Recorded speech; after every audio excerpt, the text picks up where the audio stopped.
Welcome. My name is Bruce Buckman, and I'm the Senior Park Ranger here at this facility. Today, I'd like to take the opportunity to share with you some of the natural beauty that is Ronald W. Casper's Wilderness Park.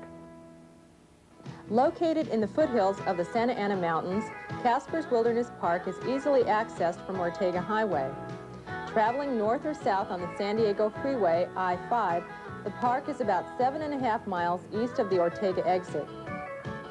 The area was originally owned and operated by the O'Neill family as a working cattle ranch.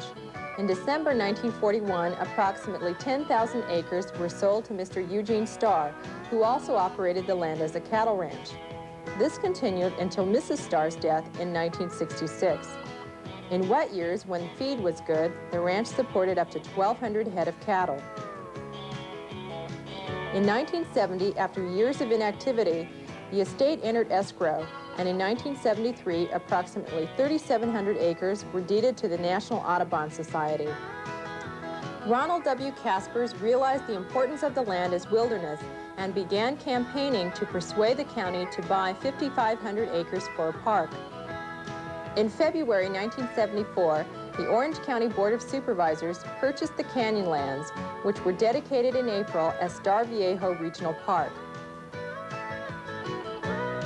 In honor of Supervisor Caspers and in recognition of his dedication to the acquisition and operation of the park site, Star Viejo Regional Park was renamed Ronald W. Caspers Wilderness Park on August 20th, 1974. In 1983, an additional 2,100 acres were purchased across Ortega Highway, bringing the total to 7,600 acres of Wilderness Park. And now, let's experience the park as it is today. Welcome to Casper's Park's main office. Our office hours here are 7 a.m. to 5 p.m. every day of the year, including holidays. The day use hours are 7 a.m. to sunset, and we're open 24 hours a day to camping. Casper's Park has many outdoor recreational opportunities and is an ideal environment for photography, nature study, hiking, and equestrian use. Upon arrival, a park visitor must first fill out a wilderness use permit at our entrance gate. Once this is done, and following the rules and regulations outlined in our park brochure, you are now free to wander through the beauty and grandeur that is this 7,600-acre wilderness facility.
another one that I encountered, I thought was always interesting, never could really get an answer. I always have referred to it as the O'Neill Regional Park ghost story. And it was one of those Saturday nights I was working. I was working a weekend shift, working a night shift. I went home, I left at midnight, along with the other person. All of us left at midnight. Somewhere in between, an elderly couple was camped in this one campsite. It was a pull-through in another campsite across the road. The wife had a heart attack and passed away. Well, the husband called out the paramedics and they all went to the hospital and everything. Okay, so I'm back at work the next day and I'm driving by this campsite. The trailer and stuff's still there, and the people across the way flagged me down. Mr. Ranger, Mr. Ranger. I said, yes. Can I help you? And they said, you know, last night person passed away. And I said, that's my understanding. And the trailer, he said, well, a couple hours later, he said, I went to the restroom about 4 in the morning. He said, and I saw a woman in white walking on the gravel walkway but not making any noise. And he said, I thought that was kind of interesting because, he said, I didn't stop, but I saw this person walking but not making any noise on the gravel. And so he went back to his campsite and he told me about this. I said, well, it was probably just somebody walking through there, nothing to get excited over. Well, 1 month later to the day, I'm working nights again. And it's literally, the sun's getting ready to go down. I go drive by the campsite, and then campsite across the way, a whole different set of people, different group of people flagged me down, Mr. Ranger, Mr. Ranger. And I said, yes, can I help you? They said, do you believe in ghosts? And I said, well, and I thought to myself, if I say I believe in ghosts, this is going to hit the register, hit the front page that, yeah, the county believes in ghosts and the park ranger verifies this. That's nonsense. I just said, no, I really don't. And the guy says, you know, it's really strange. He said, I got up last night to go to the bathroom, he said, and there was a woman in white walking on the gravel over here. Nobody's camped her, but she was walking on the gravel walkway and not making any noise. And he said, when I came back, she was gone. He said, it was really strange. And these people didn't know that a month before a person had passed away there. And he says, it's really strange. And I said, well, it was probably just somebody passing through there, and maybe it looked like they were walking on the gravel, but really weren't. But I said, no, I'm sure there's no ghosts out here to be worried about. And the guy said, okay. And when his merry way, I drove off thinking to myself, was there really a ghost or was there not? And to this day, we'll never know. But it was always interesting because it was two different groups directly connected with the same episode, but they were a month apart and obviously didn't know each other, but had the same exact sighting at about the same time in the morning. So take it for what it's worth.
Located in Orange County, California is Irvine Regional Park, the oldest regional park in the state of California.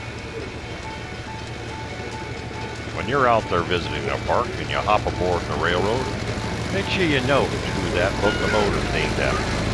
Neil Underhill, former supervising park ranger, who dedicated his life to public service. All aboard. Segment 15 is given to the county for the park. Segment 15 is turbines.